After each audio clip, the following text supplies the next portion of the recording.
भारत के मध्य प्रदेश के घने जंगलों के बीच एक छोटा सा गांव था जिसका नाम शिवपुर था। यह गांव अपनी पौराणिक कथाओं और रहस्यमयी कहानियों के लिए मशहूर था। कहा जाता था कि जंगल के भीतर एक प्राचीन मंदिर है जहां देवताओं का वास है, लेकिन उस मंदिर तक पहुंचना किसी साधारण व्यक्ति के लिए संभव नहीं था।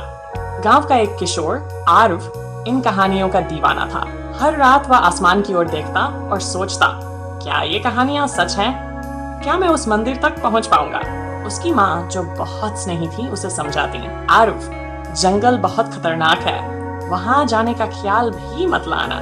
लेकिन आरव के दिल में मंदिर का रहस्य जानने की जिद पल रही थी। एक दिन गांव में एक बूढ़े पंडित आए।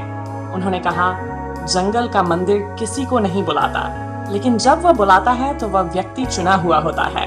ये सुनकर आरव का दिल तेजी से धड़कने लगा।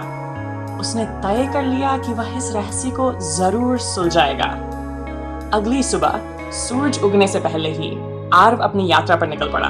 उसने अपने बैग कुछ फल, पानी और अपने दादाजी की दी हुई एक पुरानी किताब रखी। किताब में जंगल के रास्तों और संकेतों का वर्णन था। जंगल में कदम रखते ही उसे एक अजीब सा सन्नाटा महसूस हुआ। चारों ओर पक्षियों की चहचहाहट और पेड़ों की सरसराहट थी, लेकिन हवा में एक रहस्यमयी एहसास था। चलते चलते वह एक विशाल पीपल के पेड़ तक पहुंचा। पेड़ के नीचे अजीब निशान थे, बड़े बड़े पंजे जो इंसानी पैरों जैसे दिखते थे, लेकिन काफी डरावने थे। उसने सोचा, यह क्या हो सकता है? थोड़ा आगे बढ़ते ही झाड़ियों के पीछे से एक तोते की कर्कश आवाज सुनाई दी। तोता चिल्ला रहा था, मत जाओ, वापस लौट जाओ। आरव का दिल तेजी से धड़कने लगा, लेकिन वह रुका नहीं। उसने गहरी सांस ली और खुद से कहा, डरने की कोई जरूरत नहीं है। चलते चलते आरव एक नदी के किनारे पहुंचा। वहां उसने एक अजीब प्राणी देखा। यह सिंह मृग था, एक ऐसा जीव जो आधा शेर और आधा हिरण जैसा दिखता था। उसकी सुनहरी त्वचा और चमचमाती आंखें आरव को घूर रही थी। सिंह मृग ने अचानक बिना बोले टेलीपैथी के जरिए आरव से कहा, तुम यहाँ क्यों आए हो बालक? आरव चौंक गया, लेकिन उसने साहस दिखाते हुए जवाब दिया, मैं जंगल के मंदिर का रहस्य जानना चाहता हूँ। सिंह मृग मुस्कुराया और बोला, तुम्हें 3 परीक्षाएं पास करनी होंगी, तभी तुम मंदिर तक पहुंच सकोगे।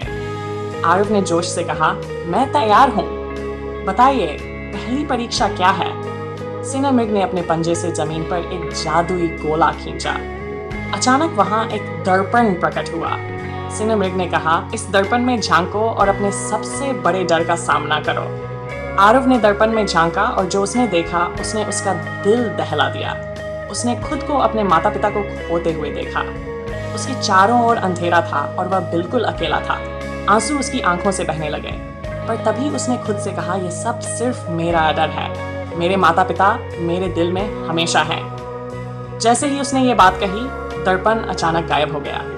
सिंह मृग ने कहा, तुमने पहली परीक्षा पास कर ली है। सिंह मृग उसे नदी के पार एक बड़े पेड़ के पास ले गया। पेड़ की सबसे ऊंची शाखा पर एक चमकता हुआ स्फटिक का फल लटका हुआ था। सिंह मृग ने कहा, यह फल तुम्हें शक्ति देगा, लेकिन इसे पाने के लिए तुम्हें साहस और सहन शक्ति दिखानी होगी। आरव ने पेड़ पर चढ़ने की कोशिश की।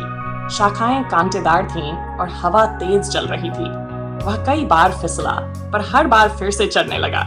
उसके हाथों से खून बहने लगा, लेकिन उसने हार नहीं मानी। आखिरकार उसने फल को पकड़ लिया। जैसे ही उसने फल छुआ, एक सुनहरी रोशनी उसके शरीर में समा गई। उसने अपने अंदर एक नई ताकत महसूस की। सिंह मृग ने गर्व से कहा, तुमने दूसरी परीक्षा भी पास कर ली है। इसके बाद सिंह मृग उसे एक गुफा के पास ले गया।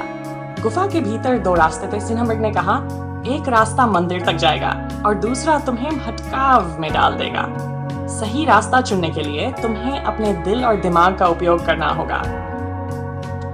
आरव ने दोनों रास्तों को ध्यान से देखा। दोनों ही रास्ते एक जैसे लग रहे थे। उसने अपनी आंखें बंद की और ध्यान से सुना।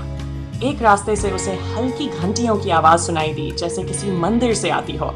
उसने वही रास्ता चुना। कुछ देर चलने के बाद उसने खुद को मंदिर के दरवाजे पर पाया। उसकी खुशी का ठिकाना नहीं था। मंदिर अद्भुत था। उसकी दीवारों पर प्राचीन नक्काशी थी। वहां से एक दिव्य प्रकाश निकल रहा था। मंदिर के बीचों बीच एक शिवलिंग था जो नीली रोशनी से चमक रहा था। जैसे ही आरव ने शिवलिंग के पास कदम रखा, उसे एक दिव्य आवाज सुनाई दी, तुमने अपनी परीक्षाएं पास कर ली हैं पुत्र। सच्ची शक्ति सत्य, साहस और समर्पण में होती है। अचानक शिवलिंग के पास से एक जादुई पुस्तक प्रकट हुई। आरव ने उस पुस्तक को उठाया। मंदिर से बाहर निकलते हुए आरव ने सिन्हा मृग को धन्यवाद दिया। सिन्हा मृग ने कहा, अब ये पुस्तक तुम्हारे पास है। इसे सही तरीके से उपयोग करना और दूसरों की मदद करना तुम्हारा कर्तव्य है। जब आरव गांव लौटा तो उसने अपनी माँ को पूरी कहानी सुनाई। उसने यह रहस्य गांव वालों के साथ भी साझा किया। सभी ने उसकी बहादुरी की तारीफ की। अब गांव वाले भी जंगल और उसके रहस्यों का सम्मान करने लगे। यह कहानी साहस, आत्मविश्वास और सत्य के महत्व को दर्शाती है। जीवन में हर कठिनाई का सामना किया जा सकता है, यदि दिल और दिमाग का संतुलन बना रहे।